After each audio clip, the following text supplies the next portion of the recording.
హరి ఓం. శ్రీ గురుభ్యో నమః. శ్రీ రమణ సద్గురుదేవాయ నమః. శ్రీ రమణ భాషల్లో చెప్పుకుంటూ వస్తున్నాం కదా, అక్కడక్కడ ఒక బిట్టుగా. దానిలో 1935 ఏప్రిల్ 3 ఆ రోజున ఇంజనీర్ ఏకనాథరావు గారు ఆయన భగవాన్ ఇలా అడిగారు, విచారణ చేయడానికి ఏకాంతం కావాలా భగవాన్ అని అడిగారు. నేను విచారణ కదా అంటే పరిశీలన. విచారణ అంటేనమ్మా విచారం అనుకుంటున్నారేమో అందరూ, కాదు, పరిశీలన. ఎవరా అని చూడడం. అలా చేయడానికి ఏకాంతం కావాలా భగవాన్ అని అడిగారు. ఇప్పుడు భగవాన్ అన్నారు, ఏకాంతం లేని చోటుందా? ప్రతి వ్యక్తి ఒంటరే. ఆ ఒంటరితనాన్ని వెలుపల కాకుండా తనలోనే కనుగొనడం వాడి పని. ఇప్పుడు విచారణ అంటే తనలో తను తాను ఎవరా అని పరిశీలించుకుంటూ చూడడం.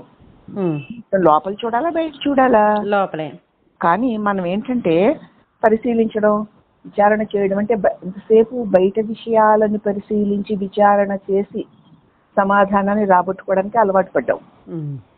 కానీ ఈ విచారణ తనలో తానే చేసుకోవాలి. ఏకాంతం కావాలని కదా అడిగారు ఆయన. అసలు ఏకాంతం లేని చోటుందా? చేసండి బాబు, ఇంతమంది గోళ రణగొణ ధ్వనులతోటి జనుల మధ్య ఏకాంతం ఎట్లా కుదురుతుంది అనుకుంటాం. అది బాహ్యానికి. ఏకాంతం లేని చోటుందా? ఎందుకంటే పరిశీలించట్లేదు. ప్రతి వ్యక్తి ఒంటరే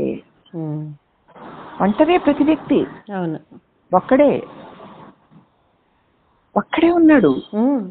అదే ఏకాంతం. ఆ ఒంటరితనాన్ని వెలుపల కాకుండా, అంటే వెలుపల ఎవ్వరూ లేకుండా తలుపులు అన్నీ వేసేసుకుని ఒక్కడనే కూర్చొని అని పాపం ఏకాంతం అంటే వీళ్ళందరూ అనుకుంటున్నారు. దాన్ని అలా వెలుపల కాకుండా తనలోనే కనుక్కోవడం వాడి పని. తనలో ఒక్కడే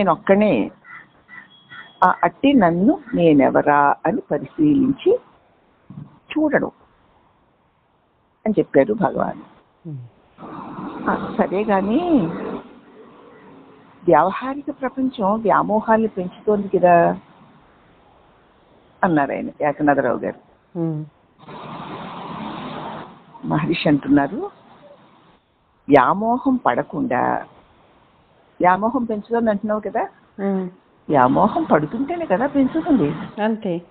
నువ్వు వ్యామోహ పడకుండా ఏది కనపడినా, ఏది వినపడినా, ఏది పంచ జ్ఞానేంద్రియాలకు తోచినా అదేమిటి ఇదేమిటి అని వ్యామోహ పడకుండా, వ్యామోహం ఎవరికి అది ఎంత బాగుందో అది అనుకుంటే బాగుంది అలా అనుకుంటాం కదా మనం.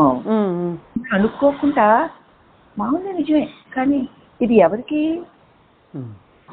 అని వ్యామోహ పడకుండా, ఈ వ్యామోహం ఎవరికా అని నీ లోపల నుంచి చూడు.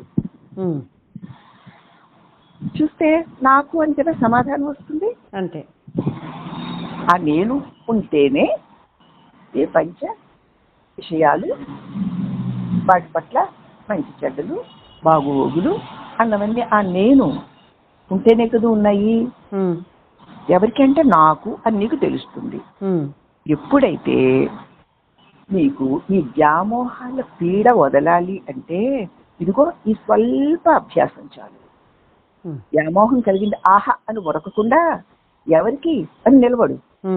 ఇది ఇక్కడ మనకు తెలుసుకోవాల్సింది. అదే, మనం అందరం కనపడిన తోడనే, వినపడిన తోడనే, మనసులో అనిపించిన తోడనే దాని మీద కురుకుతాం. ఉరకకుండా ఎవరికి అని ఆగు. అప్పుడు ఈ చిన్న ప్రయత్నంతో, చిన్న అభ్యాసం చాలు ఆ వ్యామోహాల పీడ వదిలించుకోవడానికి. తేలికే కానీ కష్టపడు. అసలు అలాగా ఎవరికి అని ప్రశ్నించుకోవాలని తెలియకుండానే మనం ఉరికేస్తాం. అదే వచ్చింది. మీరు చెప్తుంటే బాగానే ఉంది కానీ ప్రయత్నించడం కష్టంగా ఉంది స్వామి. అన్నాడు ఆయన. అసలు చేసి చూడు, నువ్వు చెయ్యి, అంత కష్టమేమీ అనిపించదు, తేలిక. అసలు చేసి చూడు. ప్రతిసారి ఏది నీకు మరి వ్యామోహ పెట్టిన ఎవరికి అది వెంటనే ప్రశ్నించి ఆగి చూడు, ఆ వ్యామోహం ఎట్టే పోతుంది. ఏమీ కష్టం కాదు, నువ్వు చేసి చూడు, పెద్ద కష్టం ఏమీ కాదు అన్నారు. అది కాదు భగవాన్, లోపల ఎవరు అని వెతికితే ఏ సమాధానం రావడం లేదు కదా. సాధన చేస్తున్నాడు ఆయన చక్కగా. భగవాన్ అంటున్నారు సాధకుడే సమాధానం. ఎవరు ఎవరికి అని ప్రశ్నించి ఎవరు ఆగి ఉన్నారో ఆ సాధకుడే సమాధానం. సమాధానం వేరే ఎక్కడి నుంచి వస్తుంది అనుకుంటున్నావు? సరే, ఒకవేళ ఏదైనా కొత్తగా వస్తే అది సత్యం కాదు, వచ్చిందల్లా పోతుంది కదా. అదే కాబట్టి ఎప్పుడు ఉండేదే సత్యం. ఆ సత్యం ఎవరు అంటే సత్యమెవరా అని వెతికే సాధకుడే. వాడు తన్ను నేనెవరా అని ప్రశ్నించుకోని కారణంగా తన చేత ప్రకాశింపబడేటువంటి ఇంద్రియాల యొక్క ప్రకాశంలో తెలియబడే జగదృశ్యాలు సత్యమనే వ్యామోహంలో ఉన్నాడు. ఆ వ్యామోహంలో పడి కొట్టుకుంటున్న వాడి వ్యామోహం పోవాలి ఎలాగా అంటే ఎవరికేం ప్రశ్నించుకోవాలి. ప్రశ్నించుకుంటే సమాధానం రాదు కదా అంటాడు ఆయన. సమాధానం ఏముంది? సాధకుడే సమాధానం. వేరే ఎక్కడి నుంచైనా వస్తుందనుకో, ఆ వచ్చిందల్లా పోయేదే కదా, అంతే. అది సత్యం కాదు. రాకుండా పోకుండా ఎప్పుడు ఉండేదేదో అదే సత్యం. ఈ సత్యాన్ని గుర్తించడం నిజమైన సాధకుడికి ఎంతో సులభం, అస్సలు కష్టం కాదు. ఎవరికైనా ప్రశ్నించుకుంటే చాలు, కొన్ని క్షణాలు ఆగితే చాలు, వ్యామోహాలు దూది పిండిల్లాగా ఎగిరిపోతాయి.